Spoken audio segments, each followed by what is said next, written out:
Hey, thanks guys, I'm glad to be here. I'm glad to have the coveted after 2 o'clock spot after lunch. So, if you're sleepy, I understand. Shipbuilding is exciting though, so I'm going to try and keep you awake.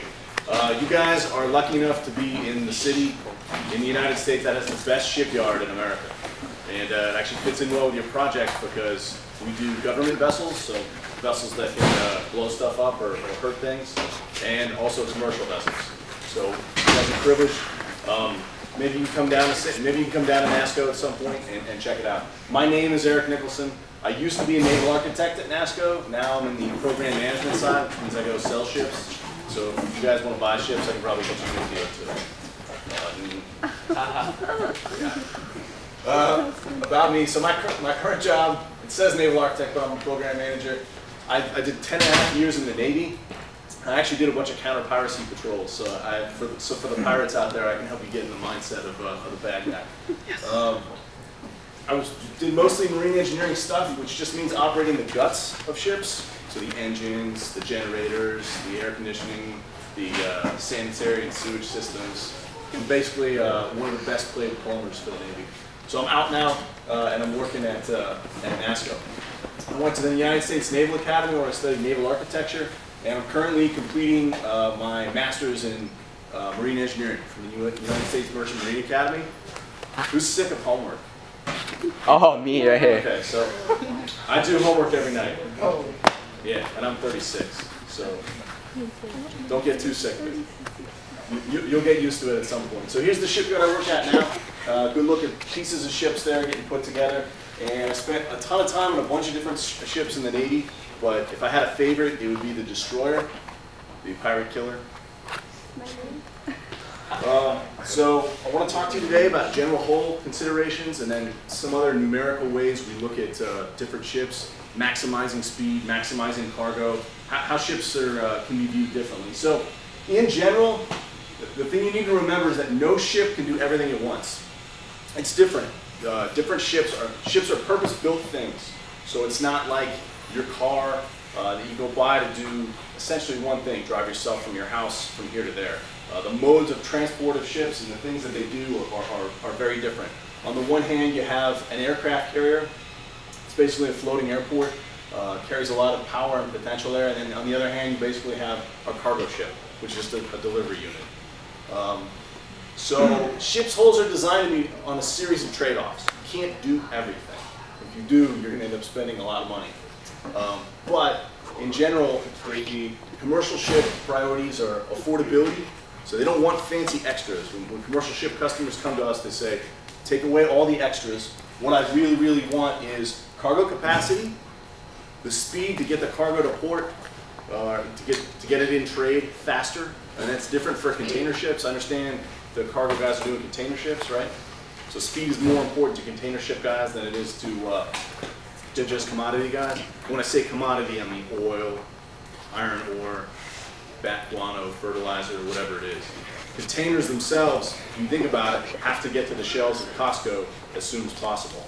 So speed is a little higher premium for that. There's a certain amount of maneuverability that comes along with commercial ships. That's usually dictated as a minimum safety standard. So kind of like how your car has a crash test rating, ships have a minimum level of safety standards they're going to meet. One of them is maneuverability.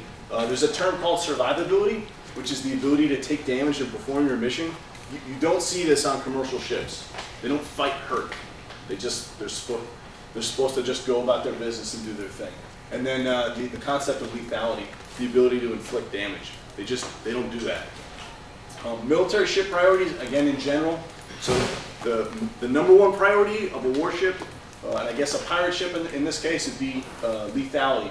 So on something like a carrier, over half of that ship's weight, that's about 100,000 tons right there, half of that ship's weight is weapon systems. Half of that ship's weight. The concept of survivability. So now you have extra pumps, extra engines, extra light fixtures, extra stuff in case there's damage. And then the speed. These warships, and particularly aircraft carriers, they spend a lot of their time getting to the fight as fast as possible, or getting in a position to fight or to influence as fast as possible. Maneuverability also comes along with that. The cargo capacity is pretty well down the line. Now there are some Navy ships that carry a very highly specialized cargo, the Marine Corps. So they'll carry the tanks, they'll carry the planes for an insertion on a beach. It's called amphibious warfare. But in general, cargo capacity is not something that a warship or a pirate would be very concerned about. And affordability, it's about the mission. So if you're a pirate, you're not really caring about how much your ship costs, just to go get the good guy and make some money.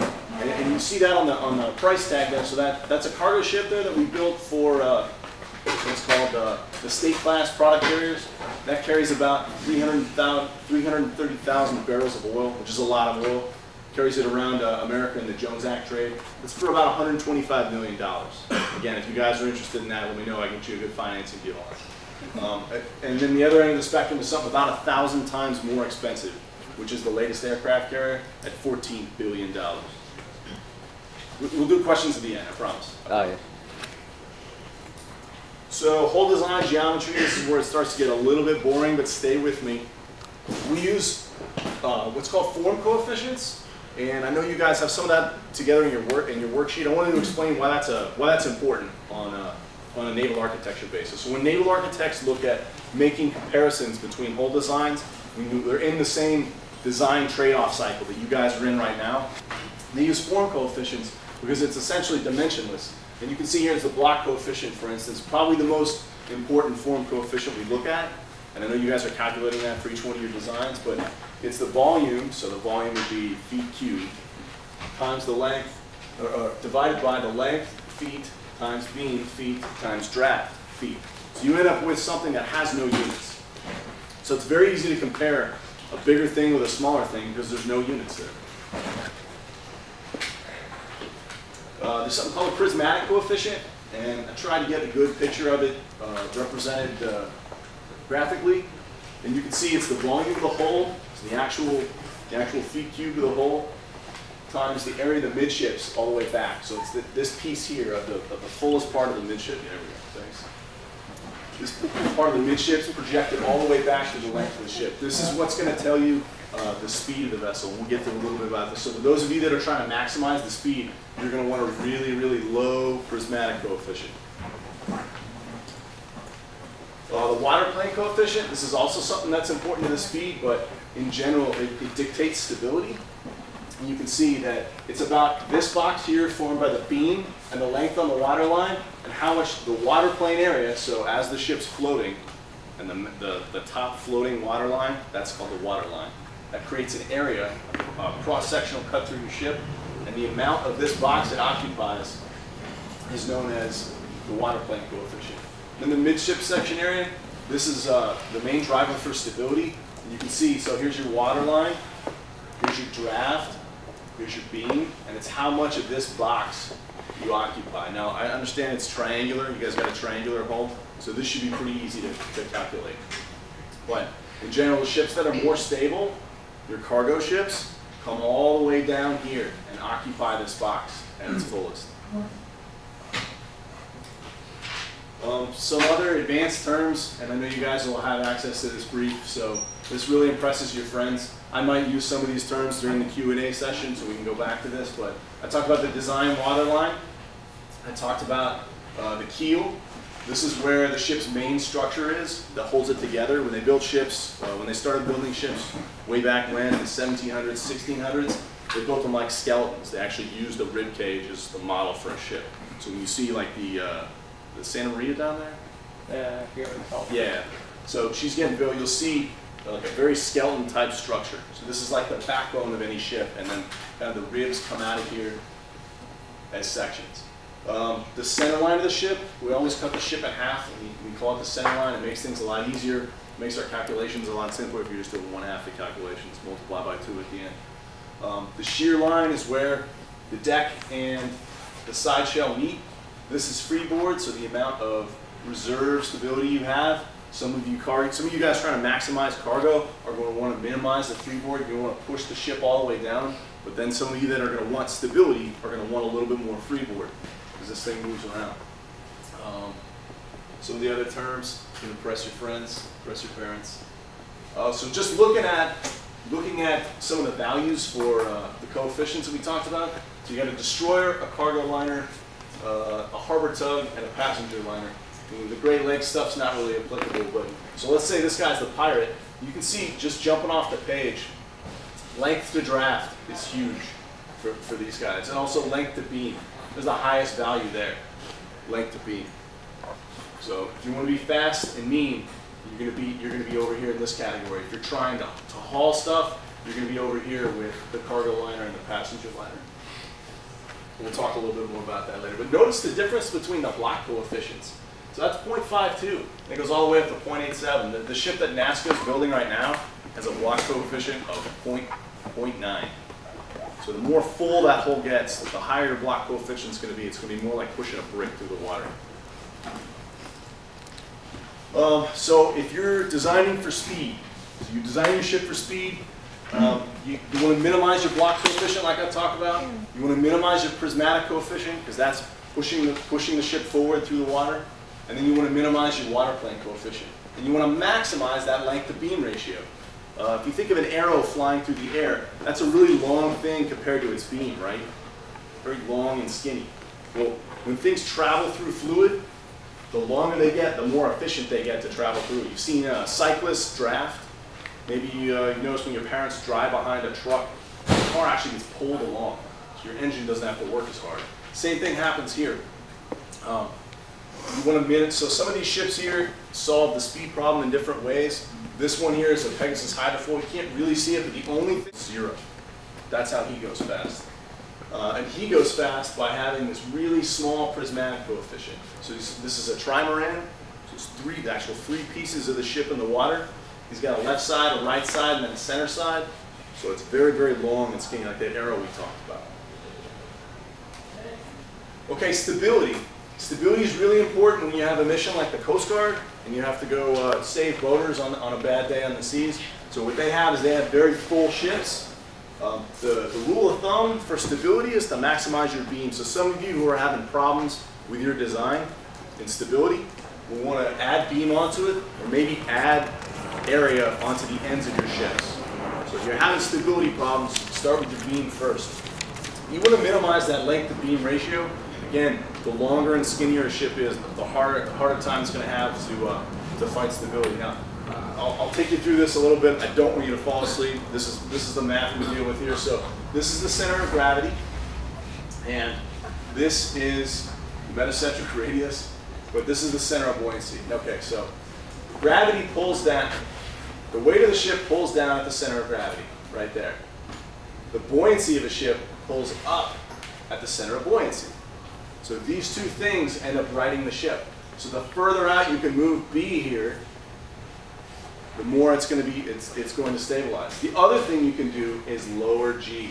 And G will come down this line here where the corrected center of gravity is. So if you can do that, you make this moment, you guys probably aren't at moments yet, but you can make this distance longer and so the ship will be more stable. Everybody still awake? Yeah. I am. All right, good. Thank you, Frenchie. All right, so here are the cargo guys. So for cargo, it's all about the bling. It's all about the money. These guys chase tons of paper. So for them, what they want is more displacement, more cargo, more income. If they can get it at a higher speed, sure. I talked about the difference between the container guys and the commodity guys. So this is a very large crude oil carrier. That's about 1,200 feet. Doesn't fit through the Panama Canal, and it's about 200,000 tons. So an aircraft carrier is 100,000 tons. This guy is twice that. This is the Maersk Triple E container ship. You can check this guy out online. This is a really cool website. But that carries 18,000 containers. The largest container ship built in America, being built by NASSCO right now, is 3,000 TEUs, 3,000 containers. So it's an order of magnitude larger. What these guys want to do when they design the ships, they want to maximize that block coefficient, they want to maximize that water plane coefficient, and they want to maximize the prismatic coefficient. They want to get that as much of that thing in the water as possible, so that they can have more displacement, put more stuff on it. Why? Why do they want to put more stuff on it? More money. More cash. paper. That's right. More green paper. All right, Q&A. Thanks for waiting. Question? I was wondering, on like the second slide you had, what exactly made the boat cost $14 billion? That's a good question. So you're talking about an aircraft carrier, right? Yeah. A couple of specialized systems that are found on an aircraft carrier that aren't found on any surface ship in the world. One is a 3-reactor nuclear plant. You guys know anything about nuclear power? So there's usually 2 to 3 reactors on here. That's a lot of money. Nuclear reactors aren't cheap. You also have some specialized avionics systems. Planes in general suck down fuel like you wouldn't believe. They're like the Ford Explorers of air vehicles. So jet planes pull down a lot of fuel. They have a lot of specialized systems that require a lot of care. Also, there's there's 5,000 people living on that thing on deployment. 5,000 people. That's larger than a lot of towns in the Midwest. So you have to, if you think about it, you gotta have all the power, you gotta have all the fresh water, you gotta have all those services to take care of those people. You gotta have like a floating hospital, you gotta have a dentist, you gotta have movie theaters, you gotta have multiple places to eat. Then you gotta take care of all the commodities and stuff that come along with it. So you gotta refrigerated stuff, you gotta have fresh water generation. It's just a lot of stuff that happens. Also, you have catapults. You guys watch Top Gun at all? Yeah. Yeah. That was a big movie when I was growing up. So like, there's this steam catapults. Soon there'll be electromagnetic catapults, but they put a lot of power and they basically just throw the ship up in the air. When the planes land, they land back here on what's called arrestor cables. It's really cool to watch. These planes just come out of nowhere and they put this little tiny hook about as big as this, so about 120, 150 miles an hour. YouTube it sometime. It catches on this hook and then jerks the plane to a stop. Those are highly specialized systems and really, really expensive to maintain and keep. That's what makes it $14 billion. And then a ton of ordnance. And you can't just put ordnance in a closet, right? You can't put a 50,000 ton bomb in a closet. Like, you gotta have a very specialized magazine so that it doesn't blow up the rest of the ship. So is there a rebate on that? Yeah, there's a rebate on that if you don't buy it. So you had the 2 different slides on the things you want to minimize and maximize for speed and stability. If you're a pirate, which one should we focus on? Because like you want to minimize for stability, the length of beam, but maximize for speed. So what should we focus on? I think you want to go for speed. Okay. I think if you're a pirate, your cargo guys aren't going to have it. Right. Remember, they're going to try and displace more, so they're going to be in trouble. Okay. It depends on also what kind of environment you're going to operate in. You'll be more stable at a higher speed than you will be at a slower speed. Right. So if there are waves, your cargo guys are going to have a tough time. They're going to have a tougher time because they're going to be going slower. Okay. Hands up for pirates. Okay. Yeah. Maximize your speed. And I guess the scoring is what you hit the other guy. It's based on like how much weight they can get across to like the other. Okay. Well, if you hit them, then their weight doesn't count, right? Yeah. Okay. I'm not sure the other way. They can knock it off. Oh, you can knock it off. So go for intercept. Go for intercept with speed. Good question. A way to contradict that, could that be like making our hull in a way that when the nose of their boat hits ours, it just goes down? Yeah. Into the water? Is there a way we can do that? Well, I think what you're asking is be more stable, so lose less cargo during an impact. Is that what you're talking about? I think you want to maximize stability. You want to get that beam as high as you can. You're probably not going to be able to do that, but you can probably get a fixed geometry hole. Maybe if you can add stuff on the ends of the hole underneath the water, that would help. Question? When you talk about prismatic, are we talking like longitudinal prismatic versus like vertical? Does it matter? Yeah, so when we say prismatic, there is something called the vertical prismatic coefficient, and that's when we use draft. So that would be all the way up. So this one here, the actual prismatic coefficient refers longitudinally, so forward and aft. So forward and aft, and then this one goes up. So, but notice on the vertical prismatic, we use the water plane. So we bring the water plane up from draft. So that's all this area here in 3 dimensions. So this right here is 2 dimensions, but when we go to the prismatic coefficients, they're 3 dimensional. And what does the vertical tell us versus the other one? Some of the more advanced speed calculations you can do, use the vertical prismatic coefficient to to help calculate that. You can also use it in some of the parametrics for stability. Because if you think about it, if your vertical prismatic coefficient was 1, that would mean that your whole ship throughout its entire draft occupied this entire box. So it was a brick. It was a floating brick.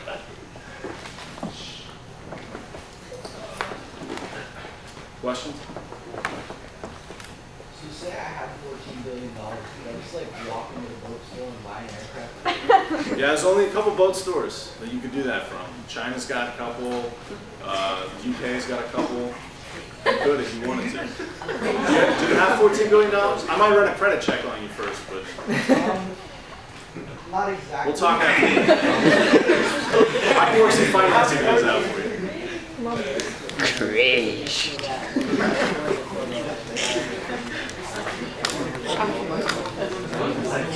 Guys, It's just for the ship. So the question was that $14 billion, what does that buy you? So my friend over there is going to buy a $14 billion aircraft carrier. He wants to know what he gets for it. It's a good man over here. So you'll just be able to take that thing off the lot. The planes don't come with it. Good question. Oh. How much does like one of those planes cost to just like maintain on the boat? Maintenance costs of like an F-18, I think it's like $7 million a year. And there's about 40 F-18s deployed on an aircraft carrier. They're tough missions.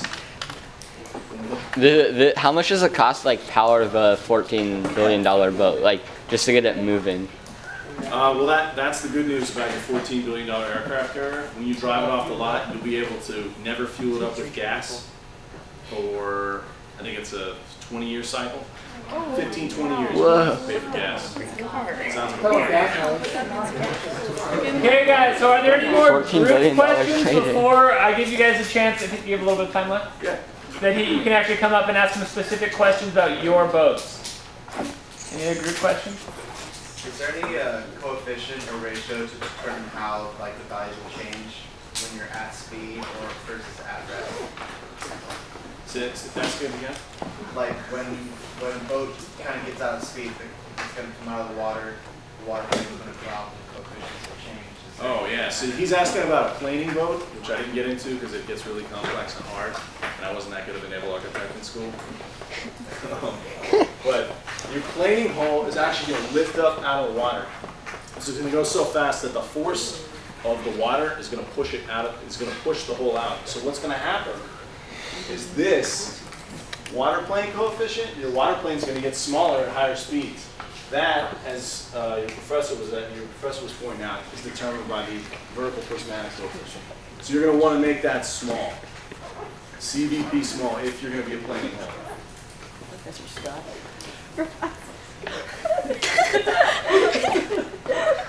Okay guys, so we have a little more time, so what I'd like to do is go get your design packets. If you have questions about your design,